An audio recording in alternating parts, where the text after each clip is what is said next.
Hello, this is Bravo Bravo, here to have some fun in the fog, and today I bring you some Spirit gameplay.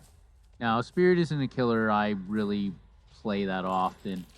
It's not my first choice, nor is it a killer that I have much time in, but it's someone I put the blood points into, and whenever I have a challenge or something I need to do for the Compodium or a daily, I have no problem doing that with a Spirit, whether it be a sacrifice or use your power a few times. Gameplay of Spirit's a lot of fun. With that said, I'm not a very good Spirit, so we'll see what the gameplay shows, and maybe if I can teach any mind games along the way. So starting off with my build today is I decided to go with the top right perk, um, or top center perk, I should correct myself, is Pop. It's currently lit up and you see the red timer over it. That is Pop Goes the Weasel, and I've chose that because it's a meta perk to help control generators. Right now, I cannot use it, and I'll be touching on that in a second. A big reason I find that it's meta is I personally complain about it when it's being used against me, as well as other survivors I play with will complain about Pop. So if people are complaining about a perk, likely it's being used often, and therefore it's meta. Poor Ace. Next perk I got on the right, which is the scales right there. That's make your choice. And basically what happens, I'm far away enough from the hook. Survivor will become exposed if they unhook a survivor that's on the hook, obviously. Because how would one be unhooked if they were not first hooked? But anyways, exposed just means they go down with one hit. And what I like about that is the psychological pressure that can apply to the survivors. Because once they're exposed, maybe for that next minute, instead of doing a generator, they choose to hide. Or even better yet, they might just choose not to save if they feel that they just don't want that extra pressure from the spirit. Likely, they will end up going in for the save. Now, a little moonwalk. Bam. So.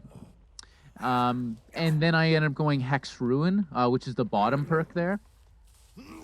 And I chose to do this because I find Spirit's the type of killer that can get a lot of value out of Hex Ruin. Killers that apply pressure to the generator, so Hillbilly Nurse, Oni, I would say as well, Freddy, Spirit, they do well because they're mobile and they can get value out of it. And one example is with Spirit is when survivors hear my phase, they may think, oh, geez, yeah, that Fang's using Sprint Burst. And I got something to say about that in a moment. You may be phasing by some survivors on the generator, and they'll be, oh, geez, I think the spirit's coming towards me. They'll get off, they'll hide, but by the time they realize the spirit isn't coming, maybe it's gotten some value already, regressing the generator, and then they have to end up doing that work again. So yeah, that's why I like Rune in certain situations. And then Ranker, well, I didn't really have many perks on my spirit, and it will end up giving me information on the locations of survivors when a generator's finished, like you may have noticed just now, as well as the potential for a Mori of the Obsession. Right into the killer's arms. Just a little head nod there for that. So now that I've talked about the build, I guess now it's time to start maybe discussing the mind games. That one right there is the head nod for dominance. Let him know I'm not afraid of no pallets. In fact, I want them to drop it on me. It's a really advanced mind game. Then as well as the next level mind game I wanted to talk about today was standing still. And I believe I've demonstrated that a few times, but I do believe I will have a more direct time to point that out. Because I think I do it again sometime soon.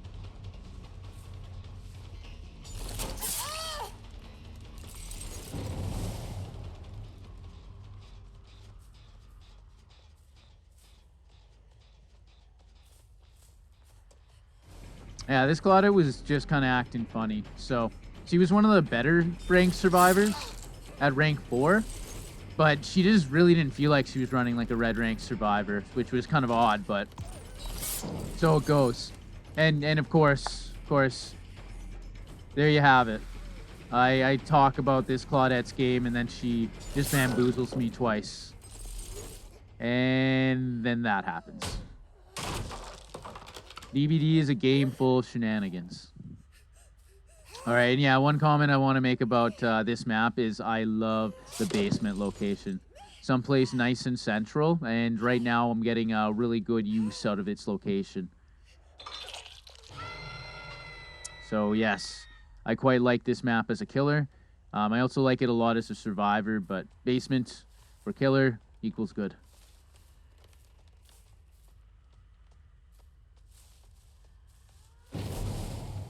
All right, so I'm just kind of standing at the top of the stairs being a big jerk now.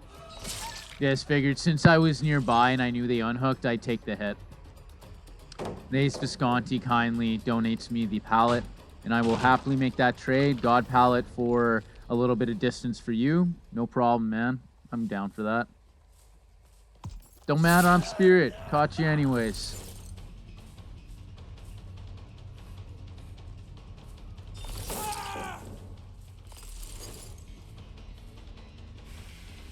Now, looking back on it, I think the ace just made a choice where he committed to,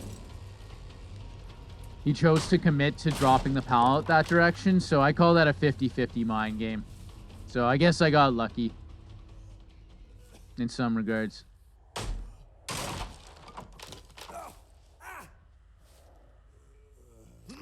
So yeah, the Spirit's got a lot of power, I feel.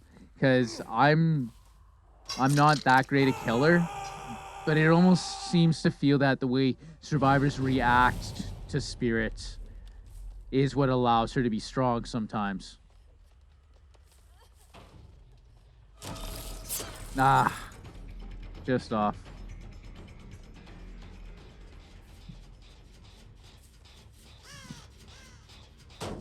And now that my rune is finally gone, I can capitalize on some pop. Goes the Weasel, but I don't know if that was necessarily the best generator to use it on.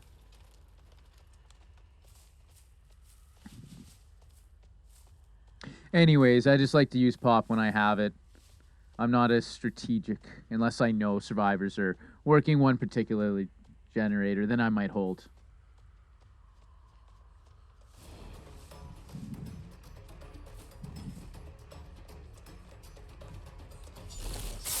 So a bit unfortunate. It's not like there weren't resources for her to use, but she made her choice. So I moonwalk, don't work, swing, and yeah, I must have really been in the moment there.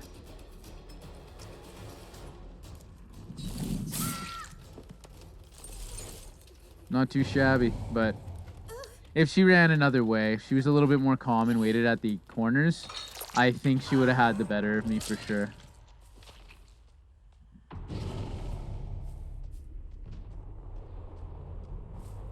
Looking back on it, I have no clue why I decided not to go over where that skill check was.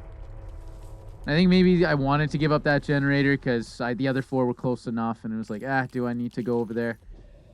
So I go and pay a visit.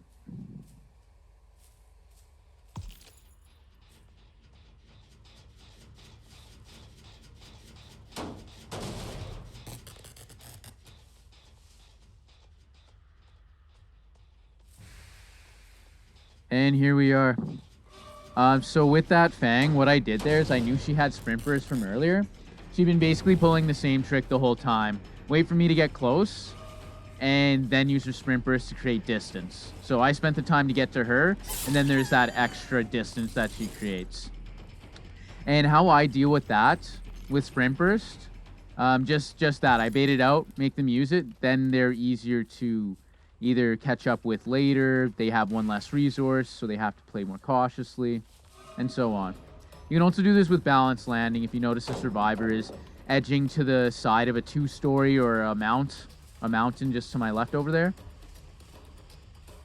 Yeah, she didn't fall for that one. This Fang was good.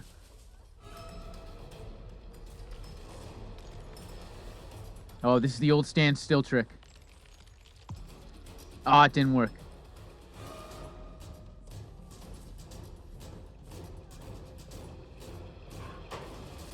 And that's me being happy that I get the chase.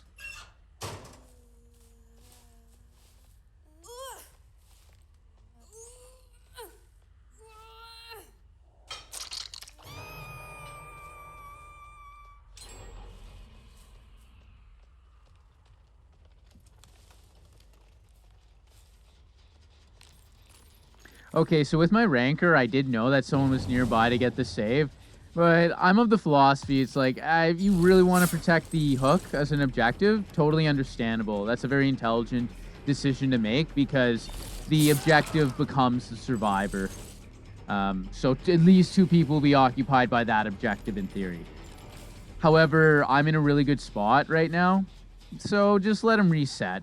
I want to chase this Fang some more. I want to chase the other survivors some more. So just with this ace here, I thought I was going to get him. And this chase goes on a little while longer, but this is where the most fun is had for me. Ooh, the mind game. And me thinking I was being wise to save my power there. Realize, oh shoot, I'm so slow, I'm going to have to phase over there anyways. And that's unfortunate for him, because I just kind of stood in the middle of the loop, and when I reappeared, he just showed up at the wrong end of the window. Well, that's what's really fun about Spirit.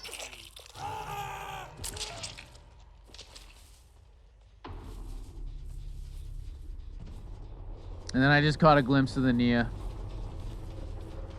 I think she was a sprint burst user too. Darn. No, and this is really unfortunate. Poor girl lagged. But I thought, I'll just take the hit. I just wonder when this pallet got dropped. Oh yeah, Claudette.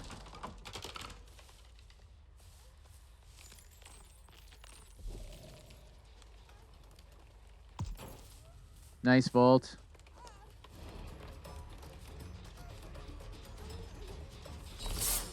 And here I whiffs somehow.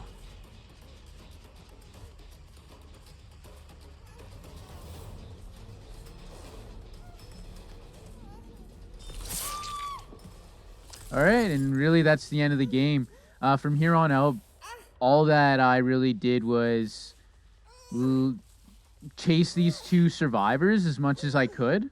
But I knew Fang was on her death hook. I'm pretty sure Nia will be on her death hook after this and she gets unhooked.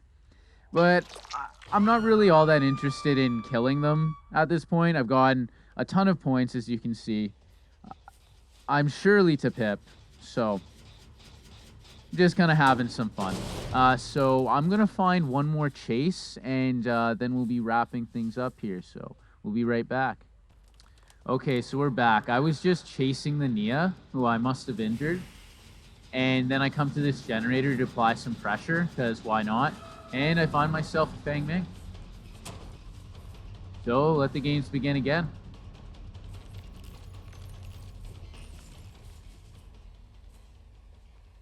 So I could hear her, I could see her scratch marks. Kind of a lucky hit on my end. I lunged right through. And what was really unfortunate is the slow vault she did as well. So she gets that. And here I keep walking forward, and I brought my red stain close to the door, and almost as if when it at a certain spot, I decide to walk back because I want the red stain's presence to be believable. If I turn back too soon, some survivors, they can see it through the shack floor or something where your red stain is. So you need to be cautious of that.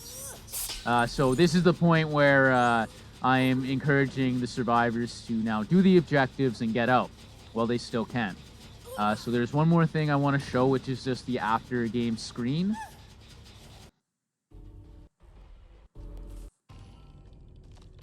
Okay.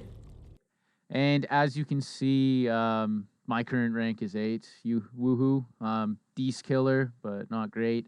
And then, yeah, I went against 2 red rank survivors, which, you know, when it comes down to it, I thought actually all of them looped super well. But I was expecting, I guess, a little bit more gusto out of these ranks. But it was still a really fun game, and I think a great demonstration of the ability of the Spirit. So with that said, thank you everybody for tuning in, and have a good rest of your evening. Take care.